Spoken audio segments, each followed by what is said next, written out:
الرجيم بسم الله الرحمن الرحيم يا أيها الناس اتقوا ربكم الذي خلقكم من نفس واحدة وخلق منها زوجها وبث منهما رجالا كثيرا ونساء واتقوا الله الذي تساءلون به والأرحام إن الله كان عليكم رقيبا وآتوا اليتامى أموالهم ولا تتبدلوا الخبيث بالطيب ولا تأكلوا أموالهم إلى أموالكم إنه كان حوبا كبيرا وإن خفتم ألا تقسطوا في اليتامى فانكحوا ما طاب لكم من النساء مثنى وثلاث ورباع فإن خفتم ألا تعدلوا فواحدة أو ما ملكت أيمانكم ذلك أدنى ألا تعودوا. أعوذ بالله من الشيطان الرجيم. بسم الله الرحمن الرحيم. ألم تر أن الله أنزل من السماء ماء فأخرجنا به ثمرات مختلفا ألوانها ومن الجبال جدد بيض وحمر مختلف ألوانها وغرابيب سود ومن الناس والدواب والأنعام مختلف ألوانه كذلك إنما يخشى الله من عباده العلماء إن الله عزيز غفور. إن الذين يتلون كتاب الله وأقاموا الصلاة وأنفقوا مما رزقناهم سرا وعلانية يرجون تجارة لن تبور ليوفيهم أجورهم ويزيدهم من فضله إنه غفور شكور. والذي أوحينا إليك من الكتاب هو الحق مصدقا لما بين يديه إن الله بعباده لخبير بصير. ثم أورثنا الكتاب الذين اصطفينا من عبادنا فمنهم ظالم لنفسه ومنهم مقتصد ومنهم سابق بالخيرات بإذن الله ذلك هو الفضل الكبير. جنات عدن يدخلونها يحلون فيها من أساور من ذهب ولؤلؤا ولباسهم فيها حرير وقالوا الحمد لله الذي أذهب عنا الحزن إن ربنا لغفور شكور. الذي أحلنا دار المقامة من فضله لا يمسنا فيها نصب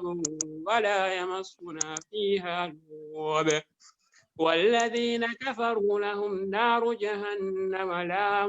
يقضى عليهم فيموتوا ولا يخفف عنهم من عذابها كذلك نجزي كل كفور. يفترقون فيها ربنا أخرجنا نعمل صالحا غير الذي كنا نعمل أولم نعمركم ما يتذكر فيه من تذكر وجاءكم النذير فذوقوا فما للظالمين من نصير. صدق الله العظيم. عليكم.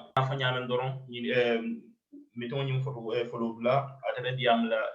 influence in our society comme nga fa nyala do pala lam bulu exactly pour ka ko manika kan la influence ko dom te bat pour ka for pour mulia understand wolem concern na society me nyin ko aba mo push ka ba mo samba kan nyaadi le ustaz falyatafaddal mashkura 45 minutes wala de bulu comme cheikh follow nyin wato min babu itala diamo bita ka non sin wa kada non sin wa kuma fersi ndana ñini karo ni jaabirol be kala wala falanto minti tan lulu ni la wato sudiyata ka bandorom be hakilo blanda alim be ngal lamoy ustaz la comme kamol hakilo blandi ko dake nganna try nganna microphone fa ni mo moyal nako me be ma kon kala yalo ka be mola kawan woni interrupt la try la microphone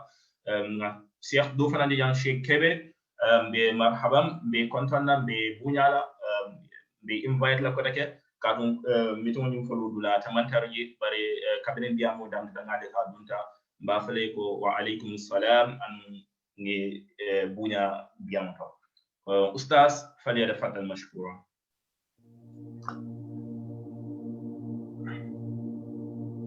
ila may ko ba farinda ustaz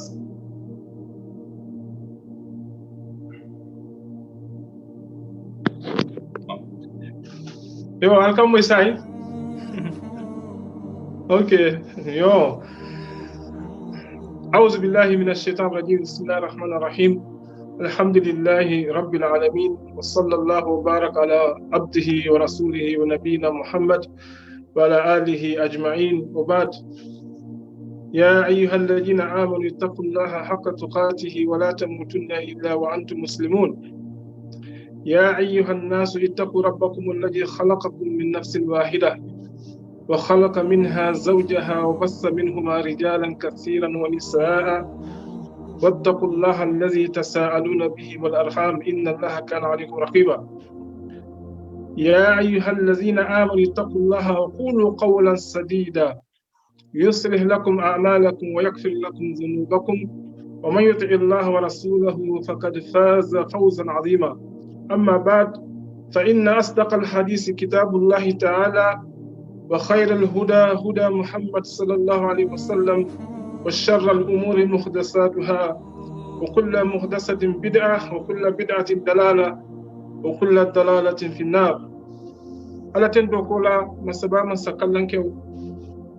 من جرت كتندو واتول بيكان الحال بيكان كينيا فنان بي نياما وكولا مبي صلى كيلاما دافن بي خيرما منا nakita hadamadiya e khayroti mi yalon ko be warali tumomin na yetara fili ba kono filomi yalon ko be warali ay bondi o filo kono ay samana kaldo kam ay tara dibi ba fanan kono dibo mo be warali ngana te bondi o dibo kono ay samana noro kam alma ala law nemo ana la kiso jiddo kila kan ana la saibol ani mo kendo mulblata wala silo no ma fajandi be nyolo jilo jula alkemalo lula alma alayhi lulu sunyantil be o be ko lambe jama be contrôle be jibril be contrôle mo be dawuda be alhad fanan benna ke ba folo contrôle mo musid ali jannati ala diamoni be tiata ala diamoni nya fanan ni nyata baake bare akofo ye domoro dinala ban sa faya ko bi mucc arami soldi bi musul ngula fata ni nata wala nka bi musul nongolati fati ñina tawalale ndenna isa do fanan kontana mumu kebeti ba folo be ko assalamu alaikum warahmatullahi taala wabarakatuh wo kola be fannin kelo kontana mu ya lon ko wolle famu ñi programme o dalati alma alay jo mira kendo lom nsafa ko masatalak fan ka fa ñami رجال لا تلهيهم تجارة ولا بيع عن ذكر الله من يمل يتفنن كول تمي يالونكو إلى دوكول أني لكرمون وما تنا ينيلا دينونا ولا مو كوتي مو يالونكو أسبتتا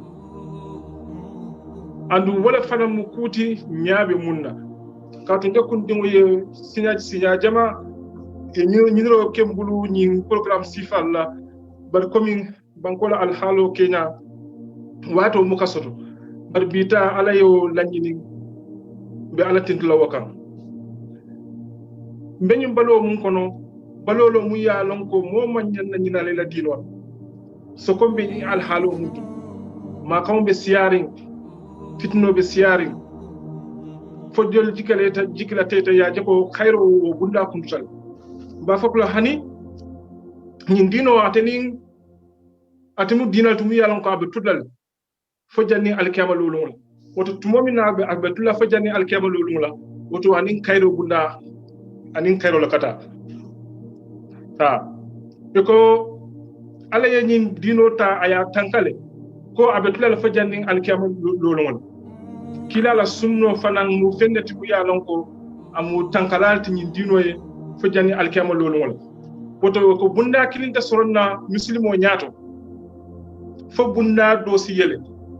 fo bunda do siyele kayro bunda mu ya lon ko niyaki asiftandi masatalla dunyom ay ilafta buntiga diamu bunda mun wala mo kolya kolti mu ya lon ko be dending funding ke wala be dending nyim balu fawla nsa fodron no fitino kila sallallahu alaihi wasallam aman kute nyin dindi nyin amantol bul ko mu ya lon ko asibantambili nyato asike kolya koti alkamalo asikol kolya koti buka futa khaira bunda no fo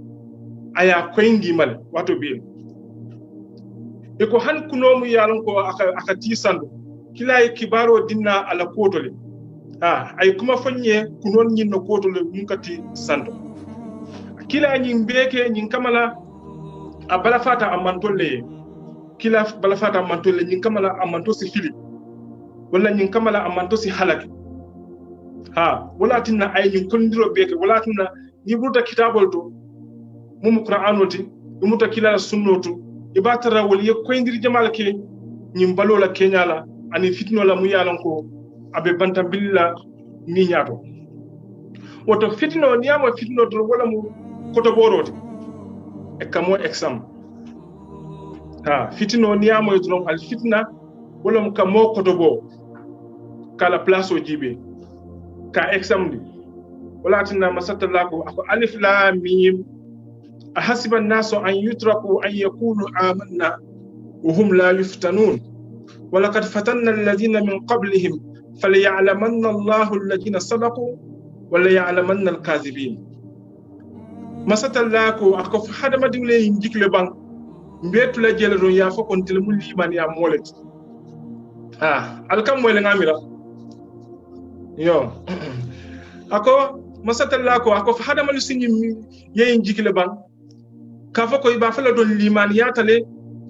wo kolante koto bole law kuma kankan nyin kamara pour nga long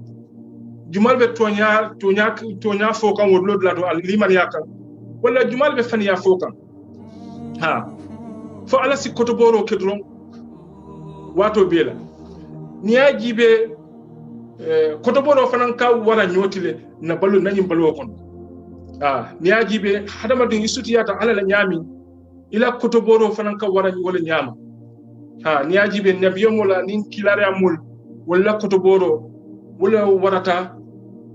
ka tambi moto mabel ngamo yilonna do la fang aka foko hadama din mo kendo nin tiltan nan tata iman kutubo kursoro ila balo kono tiltan nan iman kutubo kursoro woto fanji be ni man satalla temol bar mo kendo wato wati iteni kutubo ron dron soko ni be lola nyin dino la karola wota tel fandin kelmul ya lon ko albe al ya nyatili jin dino la fo kutubo ro sifa jamasi tambal nyato bar kila nyimbeke ni ka ay sinandiro ke nyi kotoborol la nyin kamala nanata isanu ibe bulakono nyami kotoboro dum atama wati soto ka fako abe kila nyi watiru la fitino wala kotoboro atama wati soto ka fako abe kila nyi watiru la wala abe kila nyi wati karil masatalla la kuma kan wala kad laqad fatanna alladhina min qablihim ngamol kotobole mo fulol mul yalon ko ibatel nyaato pour nga tonya mo le kono kabo faniya mol kono niajibe wo kotoboro wala mo fitnoti anda nono siatale fitno nono siata so kombe nyin jamano mundu balo fankata nyame ni mu yajibe ko balo kata nyame salon ko fitno nyin asembo warta baake fitno folo wala mo dino fitno abe warlim baake fo laban mom ya lon ko man fenjema lon dino kono wol tuta te kumberne e malo e kala nyami femma sabo fo dino fitino adiamo siata diam lal siata mola moalon jumal mo to nyamota no bota je yana na flow fitnoto na flow fitno mo robe ke kan ko di yana na flow fitno fanan a warta baki isaje alasi mo ko to bo ay place o dilla na flow be tambila dami foy ba ke kunna foy ta ke kunna abe mo ko to boroti ite mariye nga jele ko mo jamaa bije ila musol tinyati bulu e dimul fanan tinyati bulu femma sabu foni nafulo anyino ala ye kutubo nyin kamala be sinafulo nyin solo yo boro woto yena nafulo fitno to mumu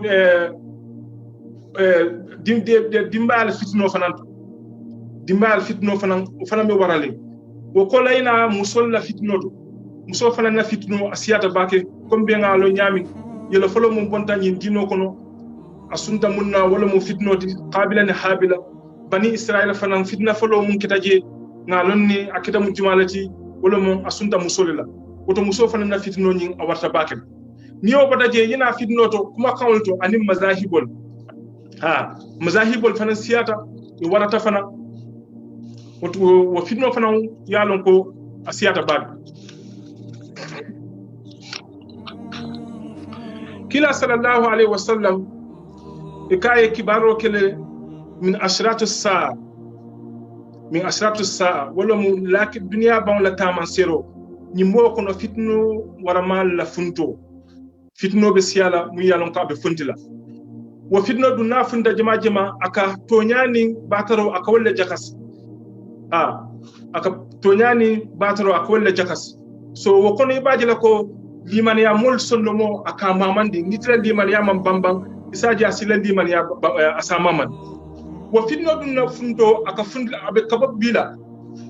wala kabo kilala wo wato la fo kana bula mbeñ wato mon kono ana be tentenal fanan fo buray kila ya tamasira ko saje fitno yo funti fitno ay sembo yo wara mumino safa ko nyina mun halakota e ko mumino safa nyina mun halakota e ko no bata je saje fitna do wo fitno yo bonde fitna do yenana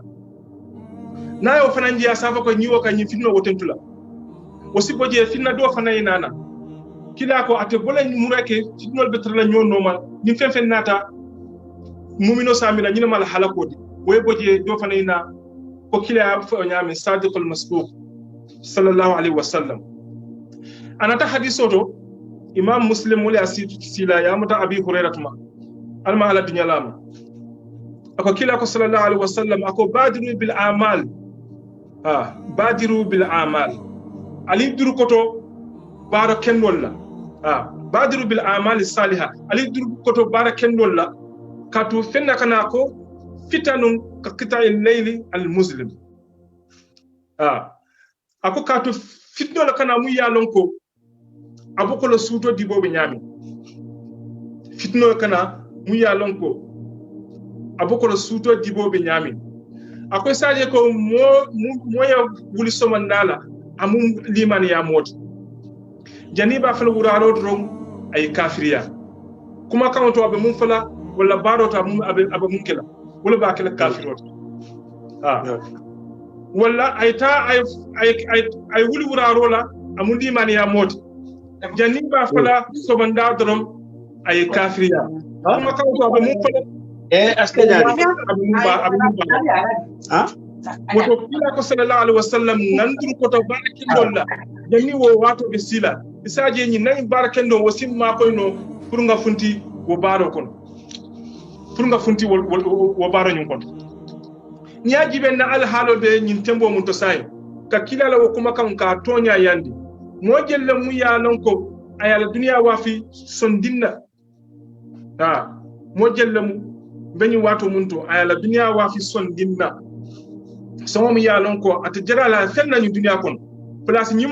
ñino kama ala place ñino kama asala dunya wafi do ko ñino kama la asala dunya wafi comme be nga moy ñami ndrom ñu wati na fawon la banko kan Gambia dia mum be siali nje lonnal dol wulita ya ko ñi ñandi koko jene lalo pour que ma koy ye fendi la katu ila do ko mantra anyam mo keba o mu kolti mu yalon ko amalo warta pour muslimo ye funti ka ko wo dolle sembentu ya fendum ma sabu fo place o fendum ma sabu fo dunia fendum mu yalon ko ba dilala mu yalon ka ta jirala fenna ni balu kon woto ka kilala wo kumo tonya yandi ni na society fan jibe ibalo nako ntel bita kan wala nyam kila ko sallallahu alaihi wasallam ako saibol ko ako amanke fuariya ansilanta alma wala ni alla fuariya ansilanta wala alma ako ko hani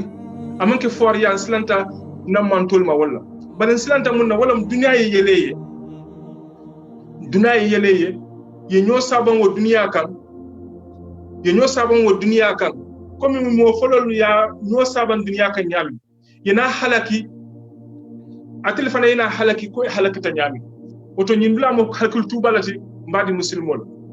kila ko saybol ke amanke silantal mafwar yalela bar silanta munna wala duniya le yelali alena ñoo sabaka comme mo folol ñoo saba ñami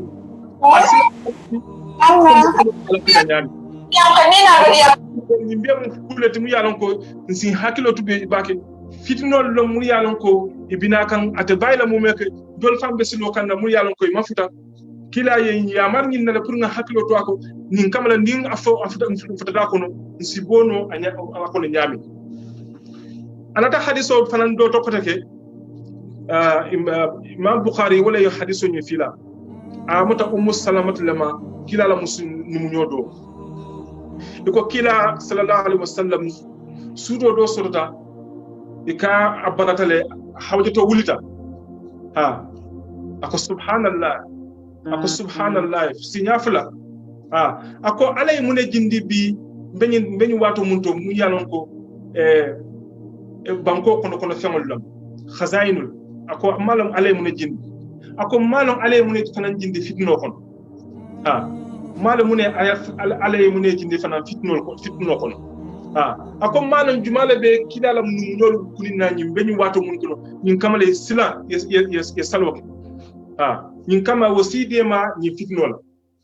ni ajibe banko kono fem biya fitno siyata bakel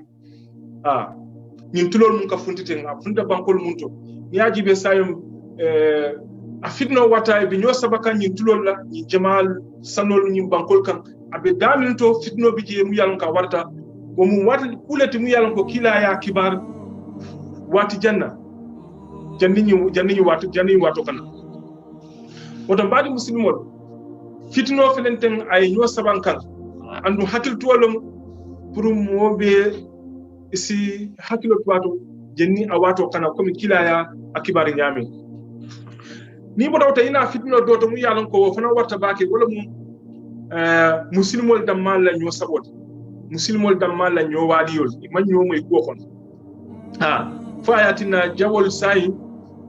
ye nyo saban jawol ye nyo saba muslimol bebe l'Afrique ka fen soto ka fen sedogul aman sum fenna fo nyo sabol masatalla ko fala tanaza'u fatafshalu alkana nyo saba wa kola alina perdi nyo saba ka fenna sabana akatina le modo man asawasur la banis nyo saba la do isaja asislo satal wala nana da kilala hadiso kono sallallahu alaihi wasallam ako atuta domandin dorom mantolbe nyo sabalalla atuta domandin dorom mantolbe nyo sabalalla ibe nyo kumandal kam muslimol anata kilala hadiso kono ako atuta domandin mantolbe nyo kumandal kam komi mol ka nyo kumandi nyamin kata kinimiran kunta yoko kinimiran na lota nka nyo kumanda alna ngana domorol yoko saybol ya kilani ninka sallallahu alaihi wasallam fo wato batata muslimol be duyadin bam kila ko hani akoy ko hani wo batata muslimol wata albe siyare bare alla siya bokole nyonkolin la siya mu yalon ko woyo ba samba alla siya be kala wo siyala na fatala to momina nyo sabo be siyare so alla sembo fana katala walbe nyo sabo kele dawda do talala kate ibadi la sembo fana talala wala tuna muslimol ka wo wato batu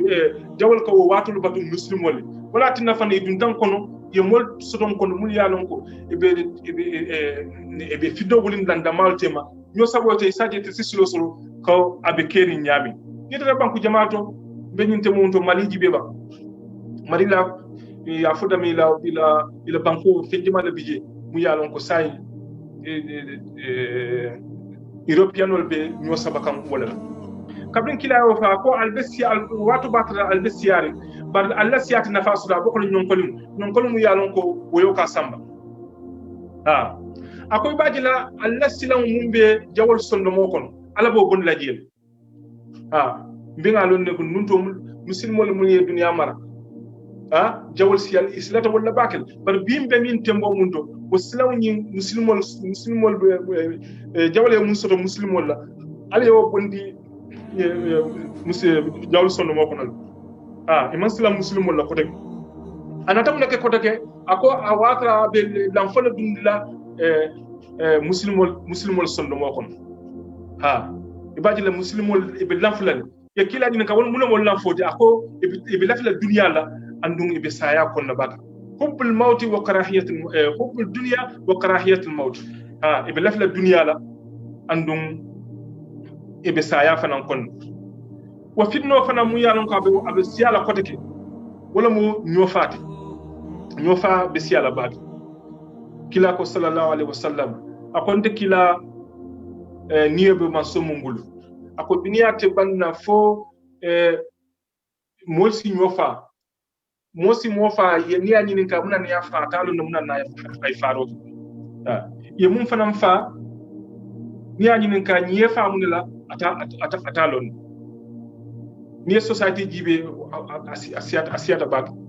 kundin dro society si ñofa la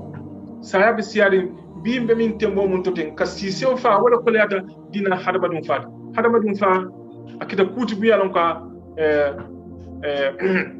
asoniata bak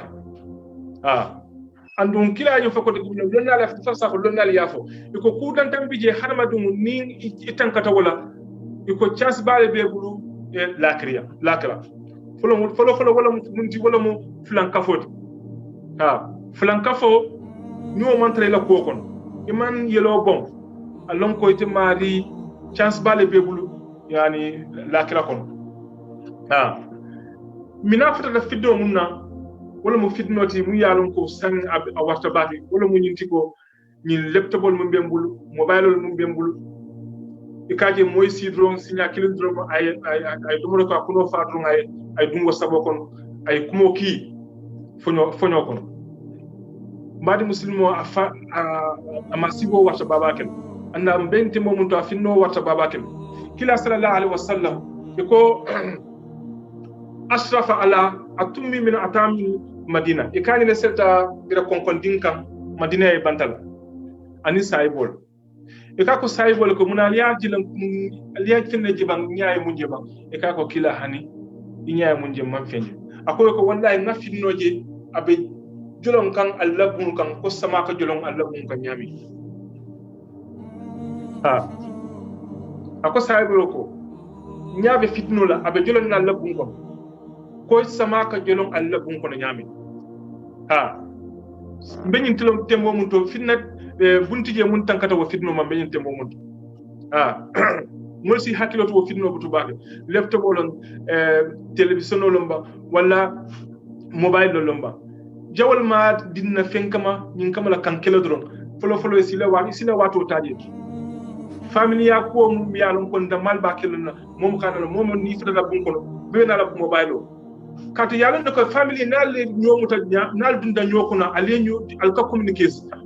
alka nyomoy wolto wo communication no family da maltema yo be la taw be la kuntula andu ya sotole mumkin ko mo lul sababi sataraje mom nala mobile o do si diamu fang do ta jabi non do ta jabi non wo fitno mum be kedin na bun kono bi kila nyaa wala je sallallahu alaihi wasallam sanji wuli kilin kemenan ni fen sanji wuli kilin kemenan ni tannan ni fen kila diam law ni wol wo fitno wala be na kun kono tek bade muslimon ani hakil to sila atina dindul man karanno say ha katu karam ni wala ka harmadum samba nyaatu ni lafta harmadum do brain wasla kana so ay karam wala alhamdulillah benyu fandinkel be tontula mominna e be silo kam yalon ko karam silo lom katu kal programme dima biji hani dindul mul yalon ko e ka problème so la scramble ngoloto e be lodi mul ko kol bela alma al yalla sin fa nya lo nya bambandi wallahi nalen loto wala dal bunda kan harba dum ibe tangala jawo mo no fay londo lo soto fay londo lo soto wo londo bunda ni kuntide ni wonya tematon afalenti yekutula afalenti yekutula nyimlamu bunda la ti lafta comme watata sulala bari nyimo bunda la mu yalon ko monyanta diamla la kendeke idimo ni ti bundi sa trabu ngabe mu walola kana tuje wo nyam wani wata futama ka jubi wani wata futama ka jubi ban niya tuje wo nyama ati karanna si fanke do bije ka fanke ila dindum telefono tabul yalla ni bala yela ban ya to abula nata tila suban subala wakati la ni mala si karamu ay det karamu no pata uje be diamla bunda fitno bunda munna wala musubhat fitnatu subhat wala mu fengoti mu yalon ko mu yalon ka nyamita molbul dino kono ko ndimul mun yalon ko nyamita ikajile modo bije ko ke chance ka dumol kono e be mol fitnan dal kuma kawlto anim barol to wal fitna dum atata le fitna jama ni muslimi akono jamal fundita femmol be fundinde fonni subhatol yeta qadariya funtale wal fanamu jama dollati yeta jahamiya fanam fundital yeta bahayya qadiyaniya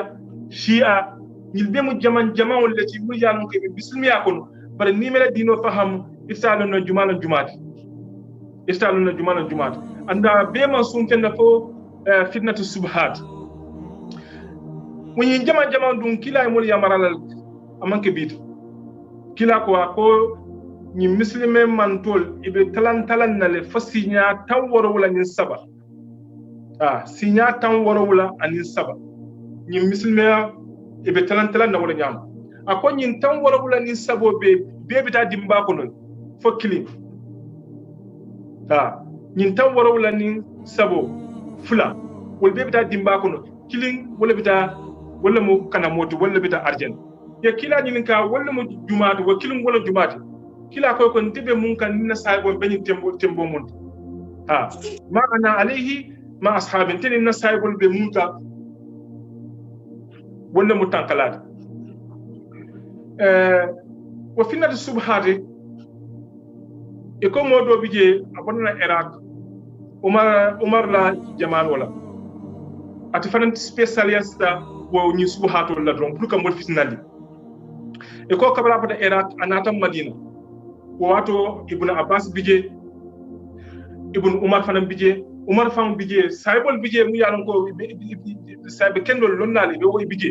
e ko bar kablati nata ataman fotawol made akatala don ni jamal mu yalon ko katare faye marché gundal to wala ni grand place to e kaka fotawol lema na fata dañu don ay ni subhat sifalta aya jolenka molmi yalon ko imanka karannati hani ko naddi nasal ila sal sorofo baji sal sorofo isi soko soroje e ka fota wollem na fota do ma samo ko he ngani ka rosodo wol besi lamoy mario ko fa yawma idhin la yasalu an dhanbihi insun wala jan madam masatalla ko ako wolumo layta hadama din kilin nyinin kala la junbe kola hadama dun to wala anin jinnol ite mo nyinin kala Quran ayat masatalla tenten ko de ka fa ayat do fa rabbika lanas'alannahum ajma'in amma kanu ya'malun wallahi nan kalim be nyinin kala be mume fewle ka mum barano nyinin ka sifa e ka ko le nyori molkan sai mari masatalla aben nyinin kala bang wala fata nyinin kala yalla nyumu subhalet so isaja ayo tu te kumbiri wol talo ne be ko jable bari maka karanata wala na fitnatu subuhat atele jawyata be fitnatu shahawat fanam bijele bari ni subha wala jawyata shahawat fitnatu shahawat e ko kabrin umar ya akibaro sodo e ka ko ala samman kan inata asamana umar ka e kay umar ya ko munatin e kam ne nyinin karle bebul anata sen kam ko dek ako masatalla ko fa yawma idhin la yas'alu an dhanbihi insun wala jan bi lumol layte mo nyinin kala ala jinbe ko la hanmanun wala jinno masatalla tentendo ko daga ko fa rabbika lanas'alannahum ajma'in amma kanu ya'malun be nyinin kala be mu me fewle ka mu ba mari masatalla be nyinin kala wala fata nyinin kala e ko umar kayo ko wala me la nyinin kala ta kay ha aka kayo ko alkiyama lolumula alkiyama manke wati sutun damati wati jambalo akudla dote si nyininka dla dote te nyininka bari ila juribe ila baro si bole senkane de ya itulo ya mai bari te nyininka ako wo wati wala jamfole dla do si nyininka dla do te nyininka bari yu annaf si isi doya ila ila barol kam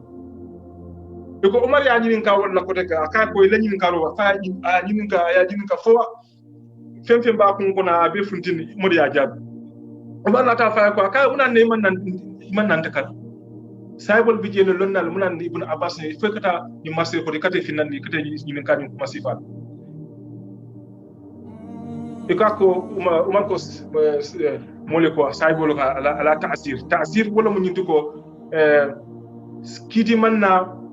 ko munto pour ka bonde comme nin dolo mim to ko ya mari busa genela ya kurla bon wala ya busa ni moy suñaro ke ya bulo kun ha wo kido lata je ban kido man na damin do ka folla ta'sir ko umar ko kala ta'sir ya busa ko kabri ya busa umar na ta samnan ko de ka ya nawo bonda kundo aya busa ko moto aka ko fe ko femtem bidiya be botala ko umar ko abe bota jel umar ya bula atada era amuta era aka ko wallahi ninga moy femfin na koto ko be fin nandi kanyum kola aka ko ni na ta koto ke be fala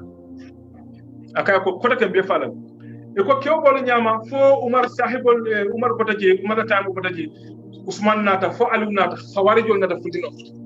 wo khawarijol wal fanani subhatol no wonde bota alu koto kabri wal fanan fun bota alu koto do inata ni kew ko non ko de anata akoy ko mun tenitele be ku kilo kundo comme subhat ko tenitele be kundo san laftene ina yin nanka bawo sa filantin fun lotam faye e ka ko hani akoy ko nte umar yente kulule kulom yan ko umar ya kenna wala ante de murno lantina tete denno la ko tek mbade fitnal subhat ñine be dendi wala karol nim bota je ko take mina fitno to mu yalon ko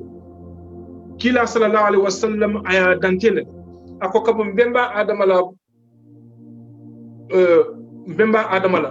kata falla kila lolum la fitnatina mumba sila wo fitno wala jumati wala fitnatu masihu dajjal atinin kawa kolle kana wala na ala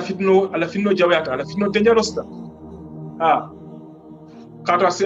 atisimu fale ayewuli ndo kodek arjano babulu dimba babulu barkila sallallahu alaihi wasallam ay mulki barala ako ni masihu dajjal nata albalo namnela wala mo abitarda safira ya fonto jang kafir masihu dajjal afonto jang mumbe tarda safirin je wala mo kafara wala mo kafirti mobe balu no wala ko nyimu ka anu flan jamala alanyim buluba nya wote jela alanyim buluba nya wote jela ni tara hadisol doto wal kaful maranya bar mun siata wala buluba nya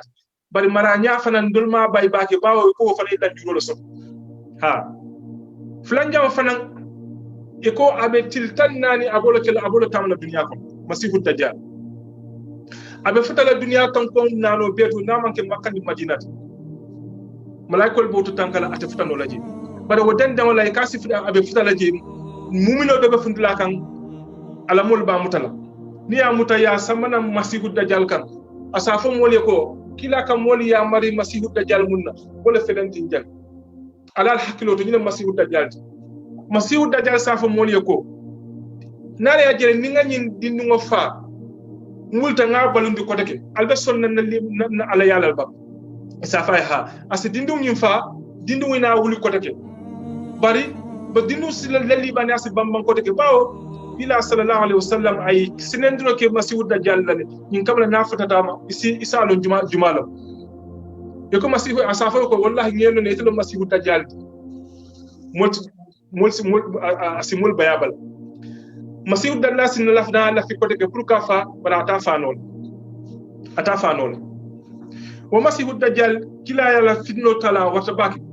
ako anin dala flale kata dala do ni yaje nyala jeroto e ko je kamel ko jelo bar dala do ni oje kam ko dimbalo kila ko mole ko sallallahu alaihi wasallam ako ala dalo mum ko dimba ni nyaawoje de sen wokono o mu jelati bar ala mum ko jiyo wala mu dimbati masihu dajjal ni dala flal kata dala do nyala jeroto o mu jelati dala do nyala jeroto o mu dimbalete e ko ni fatala man ala mumu dimbati ako sen kila ko sallallahu alaihi wasallam isen wojiyo kono ako ni esen wojiyo kono yekum funtindi ya fiti ya jiyo min a jiyo sumiyata baki masihu dajjal atni fitno lo kana wala dina mol nyante haklo tulawdo ba ana fundi bla kila mo afu molen e kabe fundila sham ani iraq tema blato e kafu dam yo kharasan wo kharasan mbey biitlo munto abe Iran banko kan abe Iran banko kan iko masihu dajjal nyimbe funtila population nyi noto yahudol safahan mo wuli taw wala babla la no yin kam la ka dema mo wuli taw wala yahudol kon ani wala babla la no yin kam la ka dema nyi masihu dajjal ibe fantan kalama nyame niaje kilay moli kibarala ala nate bayla banan danate kan yakara nyame dino kono kata bakili ibala no ko dina mo masihu dajjal isaji ibe tan kalala nyame wala na folo lonale mum fo ko isi masatalla to senul non yalo masatalla yaso masihu dajjal atumu nyakilinde ala dum manke nyakilinde aka domoro kele ala dum domoro woto niyo mankudo alala mankutol long nati fundle balo nako hani ni manka alati ni mun ka fa mole ko manka alati kila sallallahu alaihi wasallam ay mol ni de yamado ni ke tanka ka tanka ni ke masihu dajjal wala tana nata salo kono ila arkan labam ila tayya flan jawni kila ko sinyi dua siyandi ge bab allahumma inni a'udhu bika min azabil qabr kaburu yankal kato isa tankanyinu masihu dajjal ala fitno isa tankanyinu balwa fitno ani saya fitno ala isa fanan tankanyinu ni femal mum femlati mu yalon ko anata sunno ko kila sallallahu alaihi wasallam ayyama roke kuka tankanyini ni wo watola wo besi tankanole ni masihu dajjal fundila fulanjam fananto suratul kaf ala ayatan la foloni kila ko sallallahu alaihi wasallam nafunta mul nyala aw ayatan yin ala kara o fanan beete mari ma ko la masihu dajjal ala fitnoton bar fitno mo nyeke mum jareta bela wala mu nafundi dadon ibori ye jam fala akana fotetama ikana ka hana jelade kato ko modo bije wal sina ila limana be bambandi ni futata madron isaje ay yelman wulatna e ko andu mulbe siala pour que bulano wala musoldi ni ajibe sayne nanyoli tella kol fo ala de manoto du bari teñil ni sifal ka tra lala wolela fo ala e telefonan da wala yaba malo biko mumbe siala pour que di bula masihu danyal noma avec la musoldi wala ne ko saje kewoyta ay bori ay tala musoliya anandi nombang abanding wala bama ala adi musoldi akoy saje ay sidi jiro bala nyin kamala ikana kana pour que bula masihu dajjal noma bawo kila ko mulbo bula lano makende ke jama abebe kila musollet alma alen ndiyema mbari musilmol nim fudata jam be kumo da fala damin wala mu muslimo nyanta fantankala fitno ma nyami ha mulatna doyata nyawnya hadama dum ila dino sambanya yenta wolon yento karanal kende katu atele mo yeloti mun ka be baro kono atele mo bala subode woto wo dino yenta katala yewolon iba alon dila nyami folo ko kila afu mo le nyami sallallahu alaihi wasallam ako taraktu fikum say'ain lan tadillu ba'dahuma ma tamassaktum bihima kitabullahi wa sunnati kila ko sallallahu alaihi wasallam fem fulam batulal bulu nasaya kolal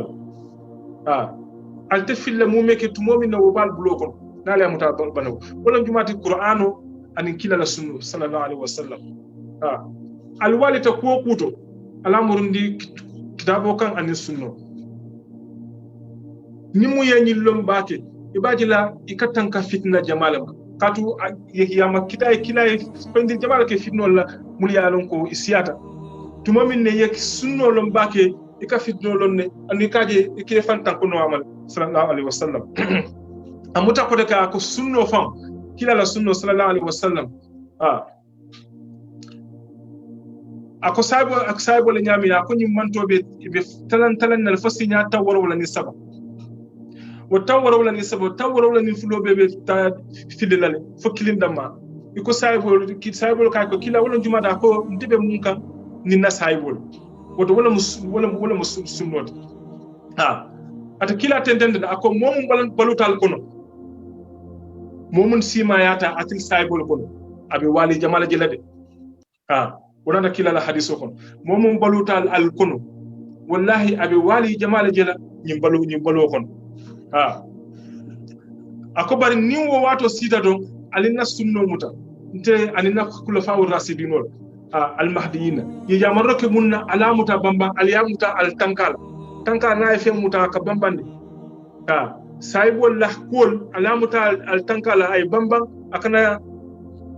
akanalma aliyal hakilo falantu kukutol lañi dinol kon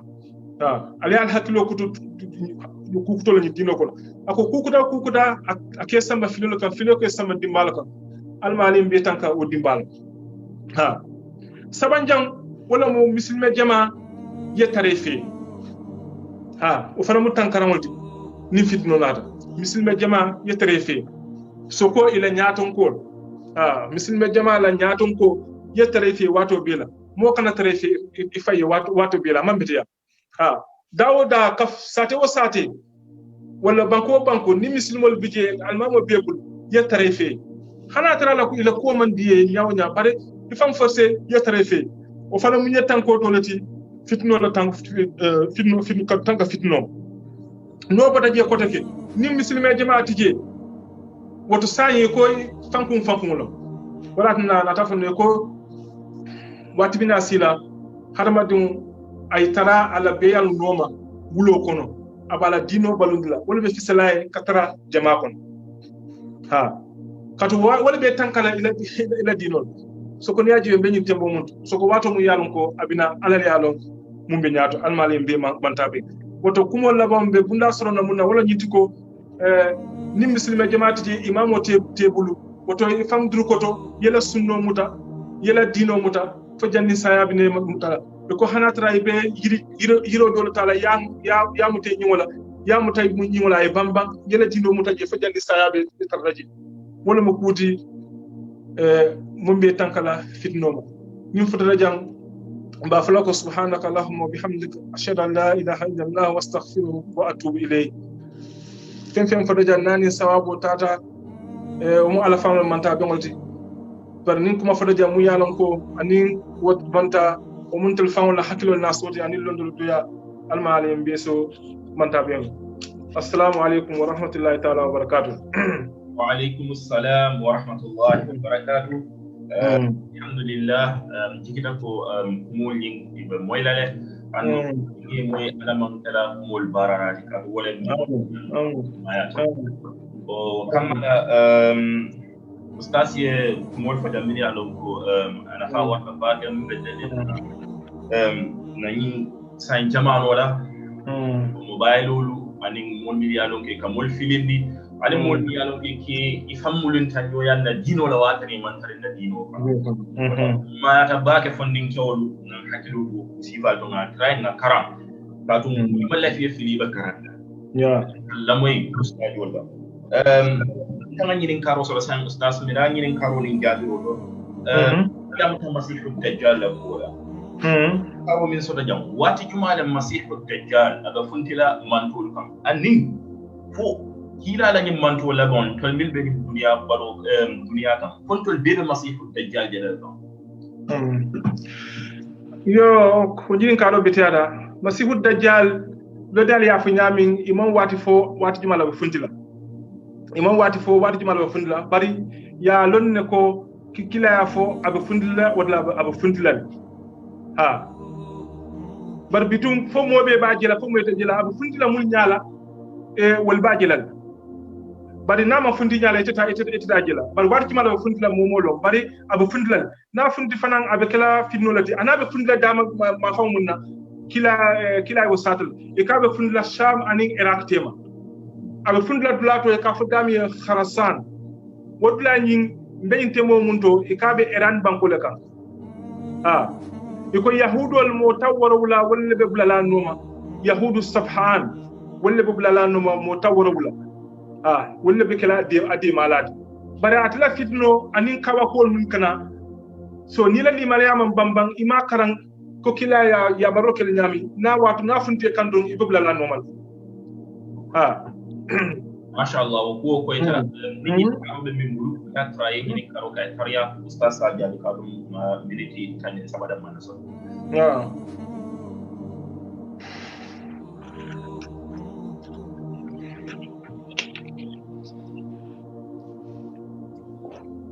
assalamu alaikum ustaz أنا أقول كان دوش منتهى من توفيق ولا كرولا كم يافنا ماستين تجار من أميان كم أبو موتشين لا فبنا جيب سهل تماين كانوا مكونسان الدنيا كم كوجا على كلمة كم فلا أبو مود دستان كم بدنا دينو سلوا ثم تعرفون كم يكون إذا كنا كده ماسين جرا بلا كم فينس تكرار دوكلا جوا كم بين كوجا كوجا الدنيا كان تفرنا دينو لا بجامعنا مصورنا وافلا موكنا فيدي وافلا موكنا كود ثم تعرفون كم يجرا دوكلا لا كنا masihu dajjal comme nga fi nyami kila wota masirle na funta mobe bala no nyino masihu dajjal di comme nga fuda mi anya kilum abu mutalale anin fulan jam fanan asimofa aya balundi e ko wati mina sid na funda don asikewmuta aya fa ko ila wululale asafa ya fatala ya fa todum asa to foye usa to fay afa ko ngata kabrudo nayo kumandi usi wuli bas setan naka amul tinya wala wo wuluta aya fa ko usafa dimu yeko afa nyino alati bulan noma bar comme nyim ko numbe kere nyim ko fankol na nyim comme abemu fitnoldi yalon ko kila ya tama serle num kabrin wato minna selta bero konko kan madina konko la ko kon ka fitnoji aka jalla bun kono ko sama ka jalla bun kono nyami o nyimbe fitnobe be wala kono ya anin comme nga fu nyami ko kila ka safola ko fitno sifnale funtile ni moyaje do safu ko nyi fitno de nyimbe halakilal woy boje doyna afa ko nyi wotentula fitno be tarda tala wona nyami fo jannin dunya be ban woto mom kulete mu yalla no bal masihu dajjal mulla jeroto nata funtila mobe bolo nan bawo ala kila ya ta taman serle abi tarna safira fangoto kafir mobe ba karanna ikarande mankara ibo lon anin fulan jam fanan atemi asimofa yewulindi anin fulan jam fanan ati dalolo be aljanna sitarabul dimba sitarabul ala dimba wolum arjanati ala arjana wolum dimbati wallahu alam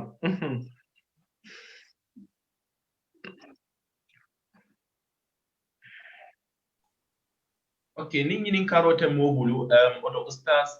minute temps min biye e si continue kamol yamari bayri la watolam nim mo man ñinin kala kana kare mo ñama damo minute temps e si mo ya tariya wokono ni tent nim to kono mbe continue la simu fono dron wala mo mosi akada yekara hadis comme ko soukla la fo nyami hal sadatul umam illa bitta'allumin manto kilintije mu yalon ko atata nyato fo londo wadi asamma nyato woto atel mu yalon ko albe dindi yare woto alakata ali fenfen aliano al sakaranol ha fenfen al sakaranol andu al simmol funtidinole nyetral ngan yokono alla karan kono ko nyin mbe karande la nyin kamala sin na mol funtindi ha si musilmol dema si manto funtindi kadum benyin tembo munto fere jamal be laari musilmol kama fero be laari musilmol kama mi yalon ka siyada ha njawol dum ko mi masata la fa nyam lan tarda ankal yahudu wala nasara hatta tattabi'a millatahum yahudu ni nasara ite musilmol sulaje ha fo ya kata yibe mun kan yewbula yebuletel non ko teben ko man tolle du kare al nga karan ni e jawol dum ika kana no amal ha bawo njawol maskila ya fum masata la ya funyel lan tarda ankal yahudu wala nasara hatta tattabi millatahum yahudu ni nasara ita tulaji mumeke fo albislo mun ka yobu salbul al ibe tilba mun ka yebule noma but mo min ma itibe ferol landi ko nga fo nyame foloke ni laptopol ni ni mobile ni be mo fe la ferol ti musimol kam hani ni ko alaykum salam ñinen kado ben debulu comme ben fengol dajal ko mum foko because dunya la banya kana nyame ñinen kado ben debulu ko ndaka men jama be ndaka ko pour ko junubi ko membar ko men junubi ko membar wala nan design ko min masi boko sia dunya bang fonu fo nyaadi lom ko sialan kila be fonu nga ta nga ko ko mo kono junubo fanasi masibo sino momal junubo fanasi masibo sino momal bar ñin fitino comme nga fo nyami dunia titarla comme dunia be diade nu nyami lonali ya fu nyami iko ati murno la wonyama koteke hani ati murno la wonyama koteke ñin fitno on te nga nyaati wala le nin do ko daje doyina ko kila ya sata nyami sallallahu alaihi wasallam fitno ta atula je kana fo janni la kira lolum be sila tonya woni junubol asikeno junubol ni wol siyata akamasi be jamal sama asatina jiyo asatina masatala de jojindla asatina ko barako ala muta o beska junubo fanasi siyandil comme nga fa anata hadiso to nyami e ko jenote siyala manto kono jenote siyala manto kono fo ya lankere mayindi fo ala si kuran jindi ka mu ya lon ko mo folol malon so woto kamala junubo sa masibo sino momal junubo na siyata baki asi janka kato sino momal ko ki na so ya fo nyami afo ntelsi halaki le ba mo kendol ben ko akoy ko hankay tumomin nante nyo yamar ku kendol lante nyo fatande ku jawala bari masibo ko be keri ima yamar ima fatandi ima ku kendo yamar ima fatandi o de nabina aka mobile aka atimotulaji masibo ba fayele bari ni fitno fanan o fanan mukulati mu yalla ko kila yamar o totulaje mu meke ko lonnal ya fa nyami ko duniyata murula betiato komi mo folo be nyami fo jandi dinabe banna miyaji be sanjita lulu ko man sanjita woro niwol mol wulindi beñin tembo monto i nyaay duniyaji kijo be farla e sa fa ko fa andum abe kulala wala nyama ko tek genobe ku jawbe siyala wala nyama ko tek anata hadisu ko kila sallallahu alaihi wasallam ko feabe siyala fo si moje kewni musoje be fiala siloka e ko wo wato mo kendo la mo kendo wala na fata tema o foka alnyur dumandi alislo bala wala ma mo kendo du wato alkanan fata do wato alkanan jere dala fanam alwan takalo ustaz na nyini kar fula nyosor wala menti yafuno na ko kamso ko nay jamano na bro masida jalam bam fan tankala wa manyam wala na ki ngalina du ay suratul qaf ngalo karang aning na salo la bangon ngali duwani karang bal wakola fana fitno fana do fana bay nem bankol kanje na manke masih da jalde kam so yemen for the sande jino la karo ani jino ba siarin tele banko kanje nyame an do be je fana fudu sa ko askeno fune ko fudu sa skola no dolma wala ani sungo fanden ana manke fudu fana bal na fulo la karo kaje do fana be je mo jama be ka fon influencer yo nafulo karte bulo no katme fondinkele ka xame pour fana e tere ka nafulo sorote sender mbam fam ma ko no nyaade nawo bula wala isaye nanyati no ala la karol nanyati no ala dinol alsa fana jamade ta fana kata ko yaade mo fana bulo wala pour que fa motiver pour karam o ko jin karo bitade ni ajibe futola karola coming na kulata mumbulu jama kila ka fu muneko al fondinke wala al futu fondinke fondinke suksule pour ye futu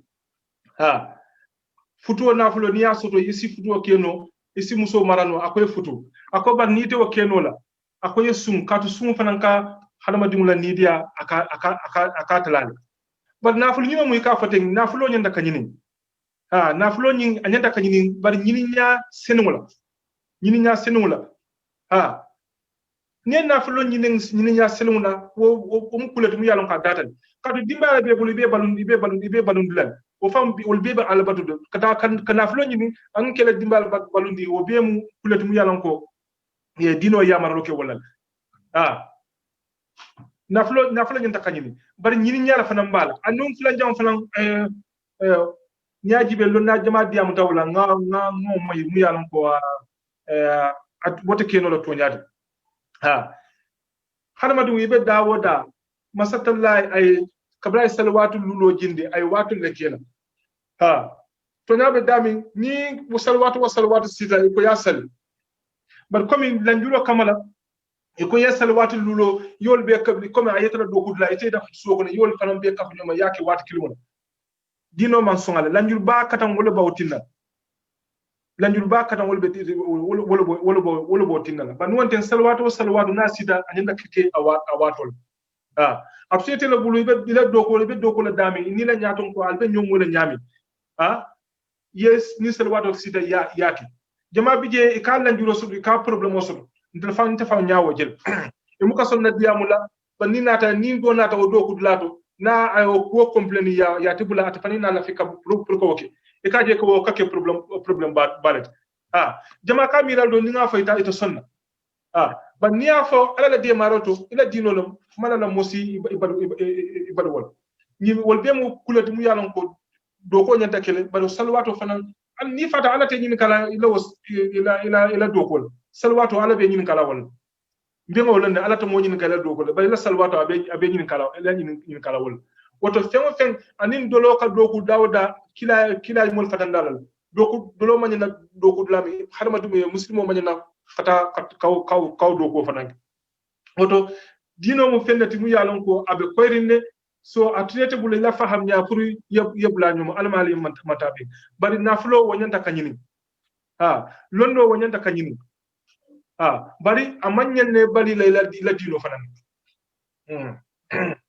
masha Allah